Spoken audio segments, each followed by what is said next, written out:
Russe? Alors pour moi c'est une fausse bonne idée. La première raison c'est parce que on a déjà des choses à régler en interne, ne serait-ce qu'au Togo. Donc vous êtes d'accord avec la position de l'ANC qui pense que le président togolais n'est pas l'homme de la situation? Non, la déclaration de l'ANC, elle a sa déclaration à elle. Moi ce que je dis c'est que le Togo actuellement est dans une période transitoire un peu sensible. Et donc, on a un certain nombre de choses à régler, notamment le fait qu'on passe d'une constitution à l'autre et que on sait très bien les frictions que cela entraîne en interne. Mais au-delà de cela, je trouve que il va s'investir dans un véritable panier à crabes parce que le problème congolais, il est multidimensionnel comme Dieudonné le disait, mais aussi c'est un problème qui date d'une soixantaine d'années. Il n'était peut-être même pas encore né parce que les origines de ce problème, elles sont coloniales. Il faut bien comprendre, c'est-à-dire lorsque les gens, parce que j'ai vu des gens Bonjour à tous, bonjour la famille. Ici c'est Esonti le panafricain. Comme vous le savez déjà, je suis un activiste panafricain, entrepreneur, investisseur africain. Je suis togolais de nationalité. Et si vous êtes nouveau sur cette chaîne, n'oubliez pas de vous abonner. Et nous sommes de retour au plateau pour la dernière partie de cette émission. Nous abordons notre quatrième sujet. Nous parlons à présent du Togo. Faure Gnassingbé désigné médiateur en RDC. Les chances de réussite de... Oui, salut la famille, salut à tous. Ici dans cet épisode, nous allons parler du choix du Togo dans la crise. Et du choix du Togo comme médiateur dans la crise de la RDC. Et je vais faire cet épisode un peu spécial comme si j'étais sur Niwot Info, d'accord? Donc je vais répondre aux questions posées par les journalistes de Niwot Info. Donc suivant, n'oubliez pas de vous abonner. Et nous sommes de retour au plateau pour la dernière partie de cette émission. Nous abordons notre quatrième sujet. Nous parlons à présent du Togo. Faure Gnassingbé désigné médiateur en RDC. Les chances de réussite de la nouvelle mission. Nous allons essayer d'élaborer sur les chances dont dispose le président togolais pour réussir cette émission de médiation dans la crise en République démocratique du Congo. Comme nous avions déjà commencé par aborder le sujet dans le troisième sujet, mais sous l'angle de la médiation menée par le Qatar, l'Union africaine propose une nouvelle médiation. Le président en exercice, João Lourenço, qui était d'ailleurs le médiateur désigné par l'Union, le médiateur plutôt désigné par l'Union, à la fin de son mandat, ou du moins après avoir annoncé son retrait, doit proposer un autre médiateur et son choix est porté sur le président togolais Faure Gnassingbé. De quelle chance dispose ce dernier pour pouvoir réussir cette mission? On va élaborer sur ce sujet en attendant d'ailleurs que ce choix soit confirmé par les chefs d'État de l'Union africaine. La parole est à qui veut la prendre en premier pour ce quatrième sujet, comme vous le savez, c'est comme ça que nous le faisons. Alors, Faure Gnassingbé est désigné médiateur de l'Union africaine, ou du moins proposé médiateur plutôt, de l'Union africaine pour la crise dans l'Est de la République démocratique du Congo. Est-ce que le président togolais est l'homme de la situation? De quelle chance dispose-t-il quand on sait qu'il y a déjà plusieurs mécanismes qui sont en cours? Et d'ailleurs, la médiation au Qatar, dont on vient de parler, il y a aussi un cours qui semble avancer d'une certaine manière, arriver à une étape très importante. De quelle chance disposera le président togolais? La parole est à qui veut réagir en premier? Non mais Guillaume. Oui, allô. Salut les auditeurs. Moi, je ne vois aucune chance. Je suis pragmatique, hein. Je suis pour aller de façon directe. Je ne vois aucune chance pour le président togolais de pouvoir résoudre ce problème. Et je vais m'expliquer parce que cette crise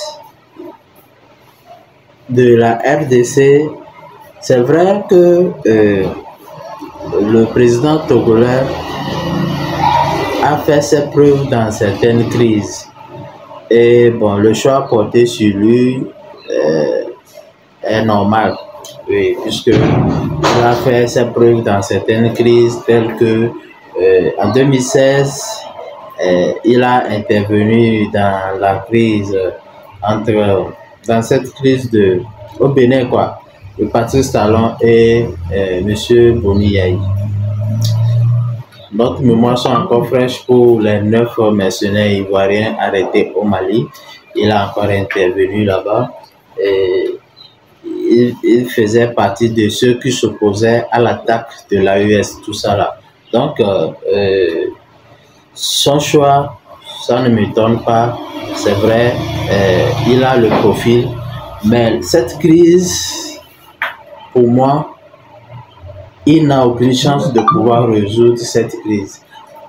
Parce que tout d'abord, cette crise n'est pas une crise inter-africaine. Si nous prenons le cas du Bénin, c'était entre deux.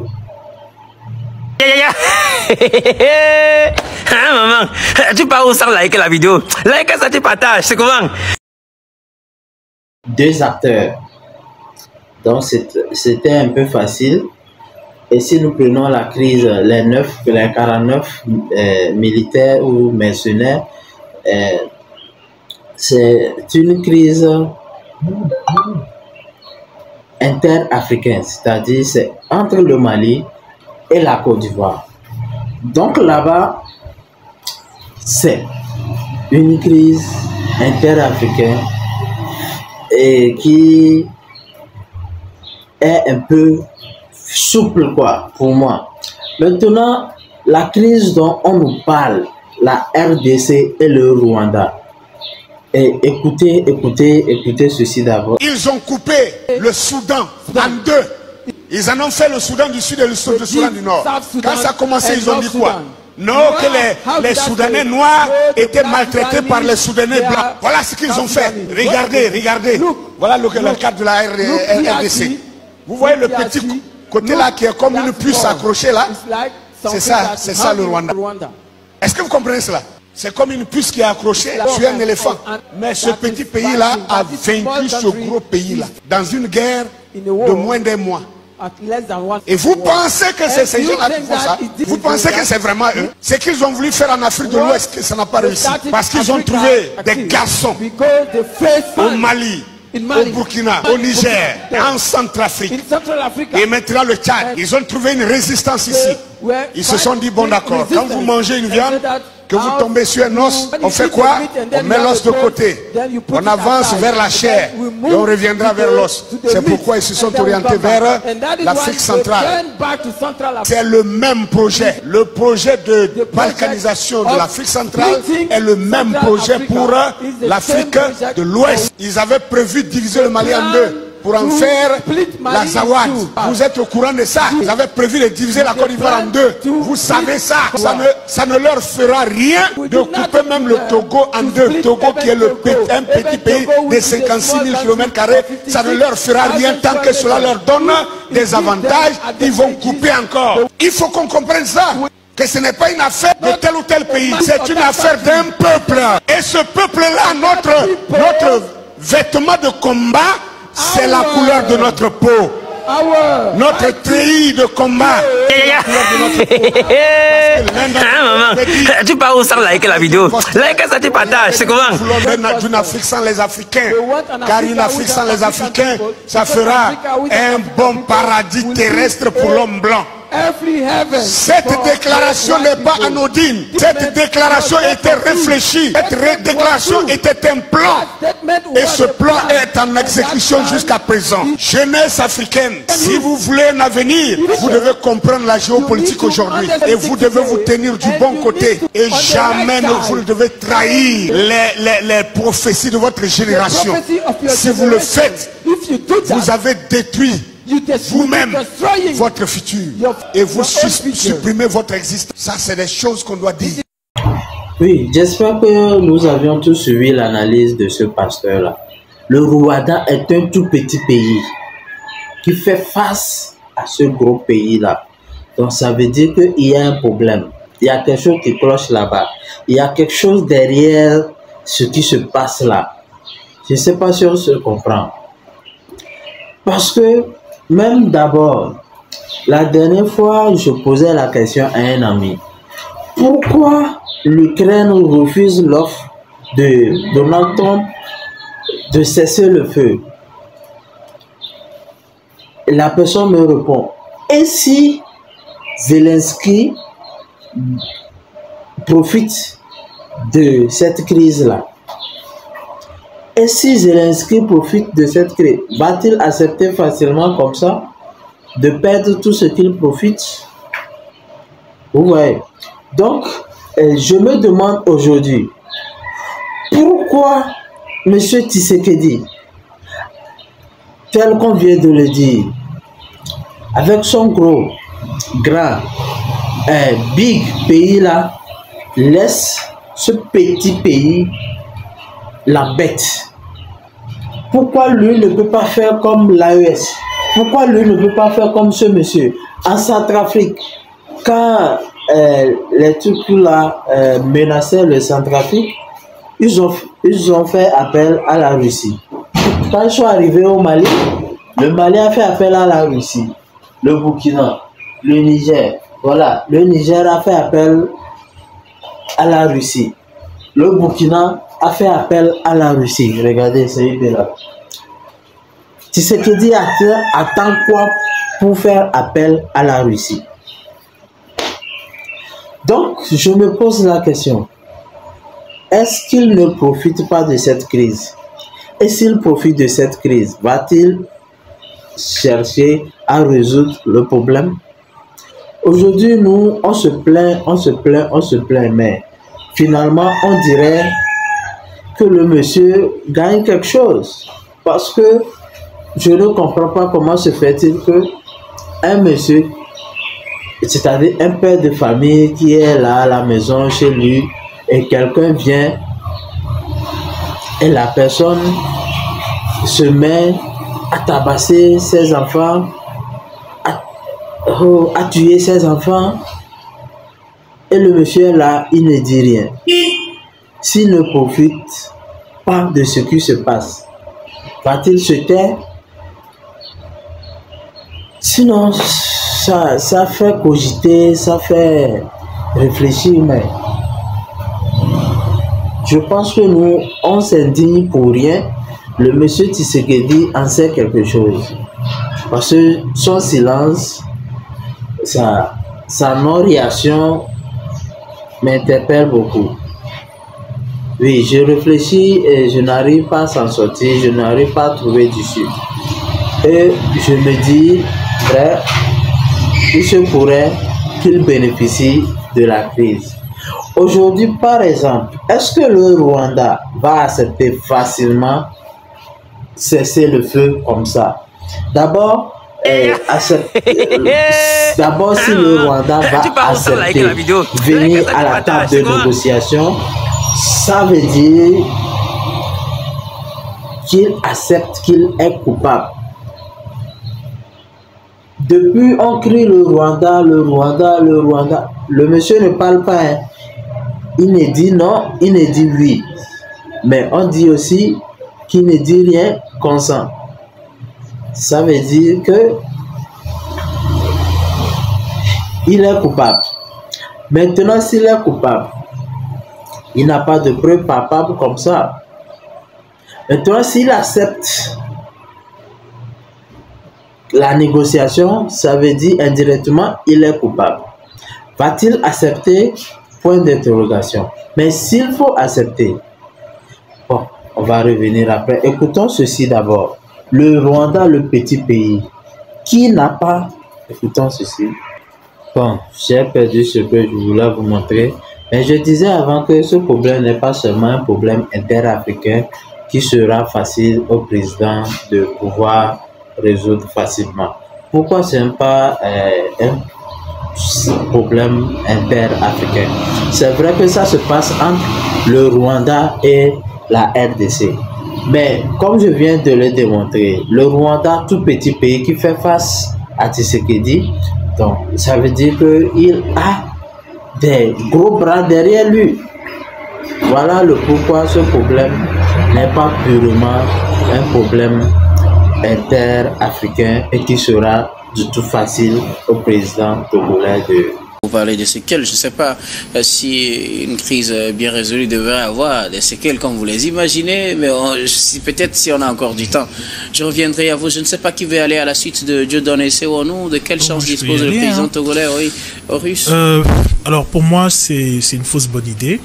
La première raison, c'est parce que on a déjà des choses à régler en interne, ne serait-ce qu'au Togo. Donc vous êtes d'accord avec la position de l'ANC qui pense que le président togolais n'est pas l'homme de la situation? Oui, aujourd'hui, est-ce que Monsieur le Président a toutes les cartes pour pouvoir peser dans cette balance? Pour moi, je ne vais pas tenir compte des propos de l'ANC, mais aujourd'hui, effectivement, Monsieur le Président togolais a quelques cartes, mais qui sont très insuffisantes. Parce que, pour moi, c'est vrai, le président togolais a de bonnes relations avec l'homme de Kigali, le président rwandais, Paul Kagame, et il a de bonnes relations avec Félix Tshisekedi. N'oublions pas que Félix Tshisekedi même s'est rendu ici au Togo. Mais est-ce que c'est vraiment suffisant pour l'homme du Togo de pouvoir résoudre cette crise? Je suis un peu désolé parce que ce qu'il y a derrière cette crise est lourd. Est vraiment lourd que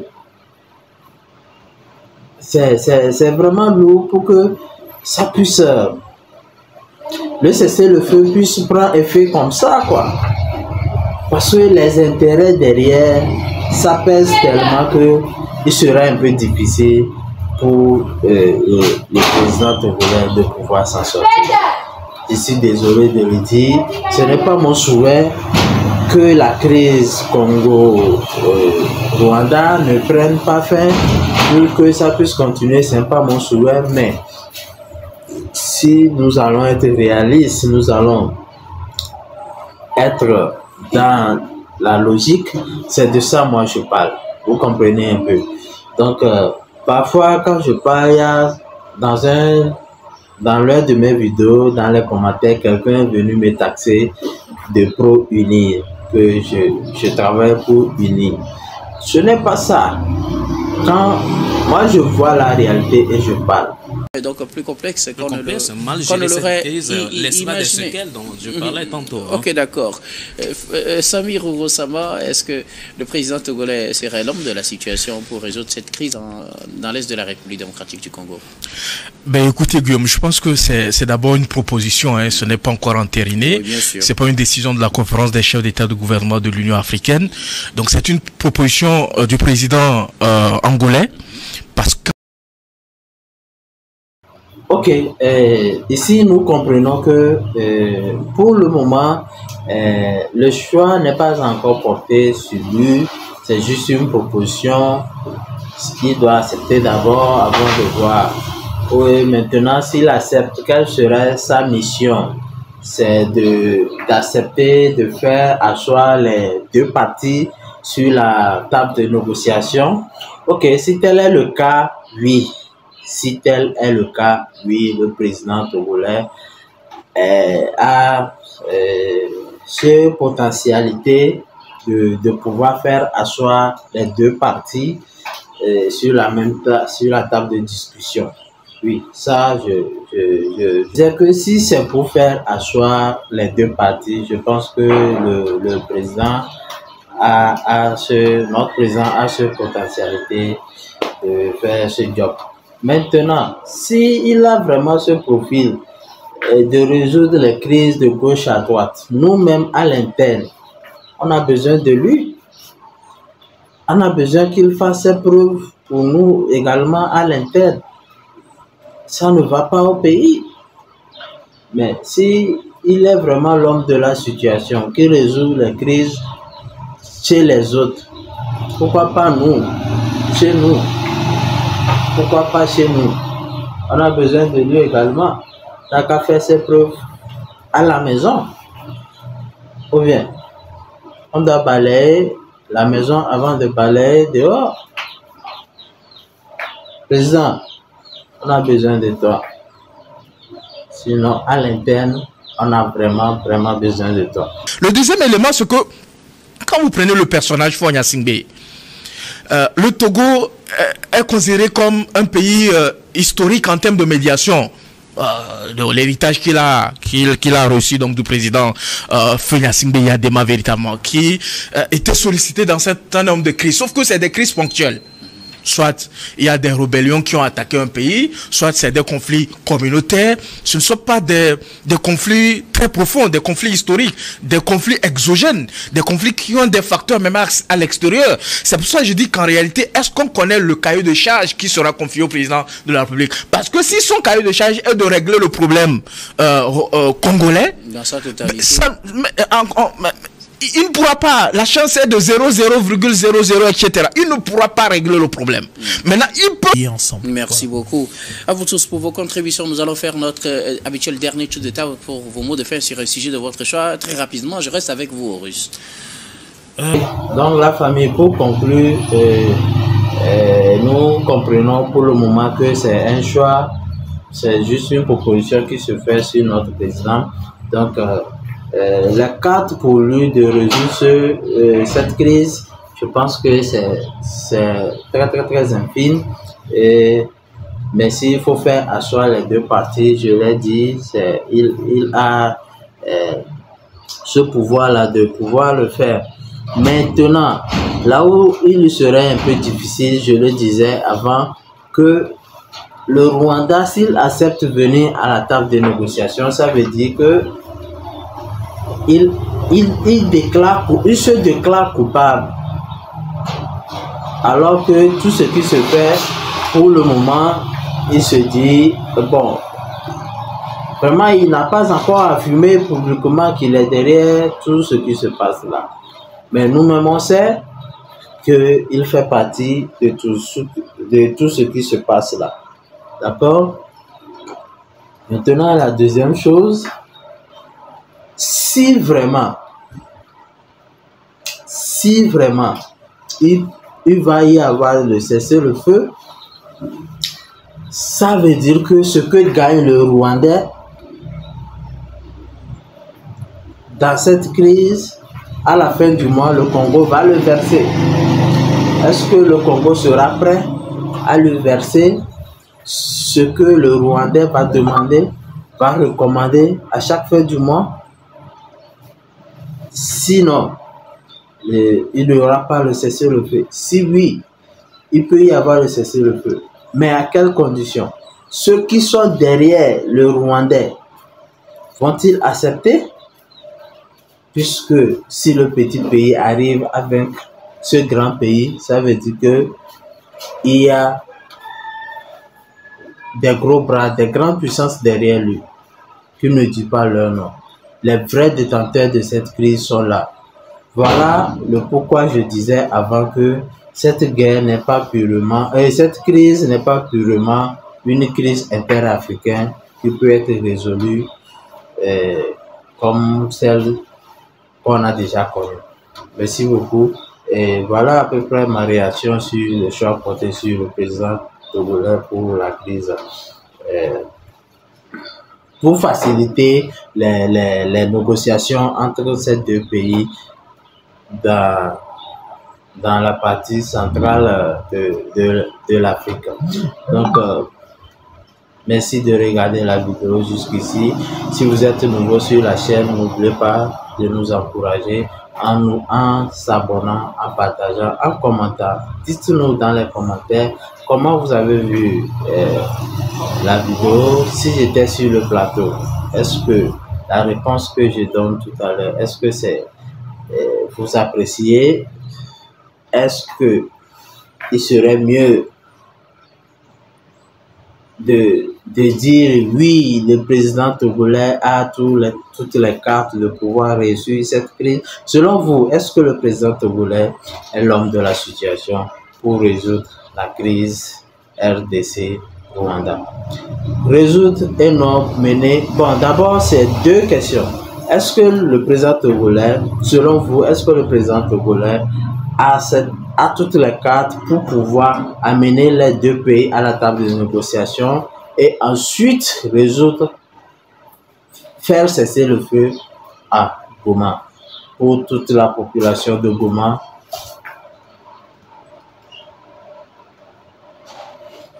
Merci pour les abonnés, merci pour tous ceux qui nous suivent. L'Afrique a besoin de la paix et seul le mouvement panafricanisme peut résoudre ce problème. Et nous voilà dans ce but. Merci à tout le monde. L'équipe technique et rédactionnelle qui nous ont aidés à préparer et à présenter cette émission. Merci beaucoup à Richard Kourfanga à la réalisation, à Pierrick Obaniko, à Richard Amédessou, Florent Ekwe, Prudence Makoui et Senyo Wampa à la diffusion, à Stéphane Kouano à la caméra et surtout à vous, très chers téléspectateurs, de nous avoir suivis. C'est la fin de ce numéro de Regard Croisé. Je vous retrouve demain avec le même plaisir pour un autre